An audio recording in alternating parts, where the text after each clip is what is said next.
पूर्व सीएम वसुंधरा राजे ने भी राज्यपाल कलराज मिश्र से मुलाकात की है। इससे पहले वो संघ के वरिष्ठ पदाधिकारियों से भी मिल चुकी है। तो राजे लगातार पार्टी के उम्मीदवारों से संपर्क साध रही है, साथ ही संभावित जीतने वाले और निर्दलियों के भी संपर्क में। तो राजे की पूरी टीम एक्टिव हो गई है। बताया जा रहा है कि बीजेपी ने विधायकों की बाड़ेबंदी के लिए भी रिसोर्ट बुक करा दिया है। 2 चार्टर प्लेन भी बुक करा दिए, जिससे जरूरत पड़ने पर विधायकों की बाड़ेबंदी भी की जा सके।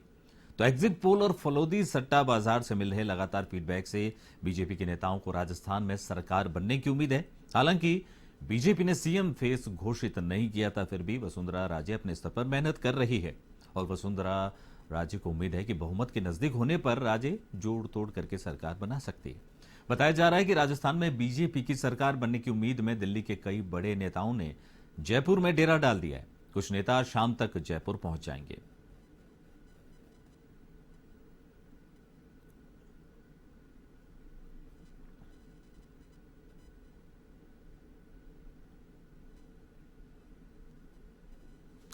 तो इस बारे में और ज्यादा जानकारी के लिए सीधा रुख करते हैं हमारे वरिष्ठ संवाददाता दुर्गेश एन भटनागर का। जी दुर्गेश, अब जो कल सरकार किसकी बनेगी ये क्लियर हो जाएगा जैसे ही ईवीएम जो मशीनों से मत निकलेंगे, लेकिन उससे पहले जो दिग्गज है, दिग्गजों ने अपनी तरफ से तैयारी शुरू कर दी है। वसुंधरा राजे ने राज्यपाल से मुलाकात की कल, उससे पहले संघ के पदाधिकारियों से मिली।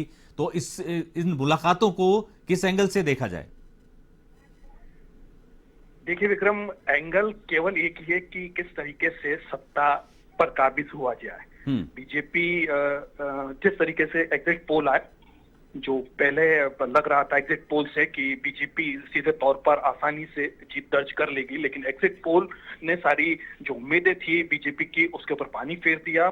एकदम कांटे की टक्कर जो है वो बताई है। और जो 10 एग्जिट पोल जिनका एनालिसिस किया जा रहा है उसमें से करीब 7 में बीजेपी को बढ़त बताई जा रही है और 3 में कांग्रेस को बढ़त बताई जा रही है। तो ऐसे में जो है वो 90 के आसपास की सीटें जो है एग्जिट पोल जो है वो कांग्रेस और बीजेपी दोनों को देता हुआ नजर आ रहा है। तो कहीं न कहीं इस तरीके की स्थितियां भी हो सकती है कि बहुमत के लिए, जादुई आंकड़े के लिए कुछ जोड़ तोड़ करनी पड़े।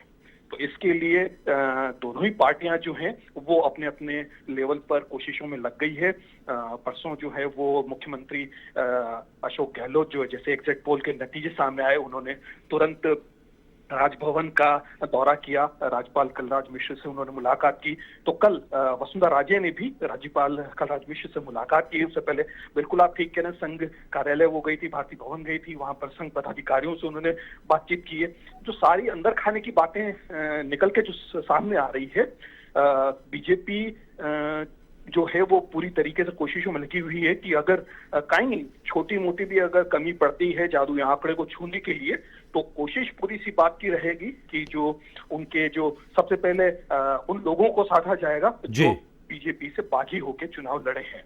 और अगर वो जीत के आते हैं तो बीजेपी के धड़े में ही वो जाएंगे। और उन लोगों पर भी नजर रखी जा रही है जो दूसरे दलों से हैं, जो बागी हैं, और जो कांग्रेस के जो बागी हैं उन पर भी नजर जो है बीजेपी की है। और उधर अगर हम कांग्रेस की बात करें तो वो भी बीजेपी के बागियों के ऊपर नजर बनाए हुए हैं।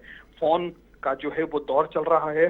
बड़े जो नेता हैं, चाहे दिल्ली के हों और चाहे यहाँ के जो बड़े नेता हैं, वो लगातार उन लोगों से बातचीत जो है वो टेलीफोनिक कर रहे हैं। और लगता ये है कि कल तक जो है वो प्रत्याशी जो है उनको भी जयपुर जो है वो बुलाया जाएगा। जी दुर्गेश, और जैसे आपने जो बात कही, जो बागी जो नेता हैं, तो कई ऐसे नाम हैं, कई ऐसे चेहरे हैं जो भाजपा से जुड़े थे लेकिन बागी हो गए, और कहीं ना कहीं ये देखा जा रहा है कि वो वसुंधरा राजे समर्थक रहे हैं।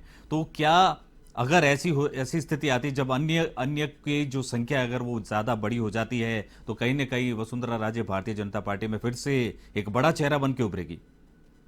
देखिए विक्रम, हम लगातार एवन टीवी के मंच से ये बात करते रहे हैं कि वसुंधरा राजे को आगे नहीं करना बीजेपी के लिए एक बड़ा जो है वो परेशानी का विषय रहा है। और अगर वसुंधरा राजे को टाइमली अगर चेहरे के तौर पर अगर आगे किया जाता तो सिनेरियो कुछ और होता। खैर, लेकिन ये पार्टी के अंदर का मामला था। उन्होंने वसुंधरा राजे की बजाय कमल और प्रधानमंत्री नरेंद्र मोदी का चेहरा आगे करके चुनाव लड़ा।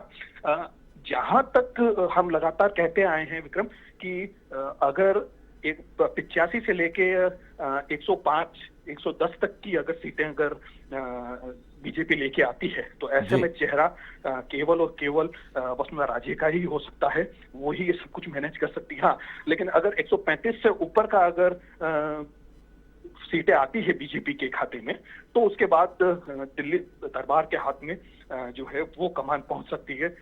अमित शाह हैं, जेपी नड्डा साहब हैं और प्रधानमंत्री हैं, वो कुछ तय कर सकते हैं कि चेहरा कौन होगा, किसके हाथ में कमान दी जा सकती है, वो तब तय होगा। लेकिन अगर जादुई आंकड़े के आसपास की अगर रहती है स्थिति, तो ऐसे में केवल और केवल मुख्यमंत्री का चेहरा वसुंधरा राजे ही रह सकती है।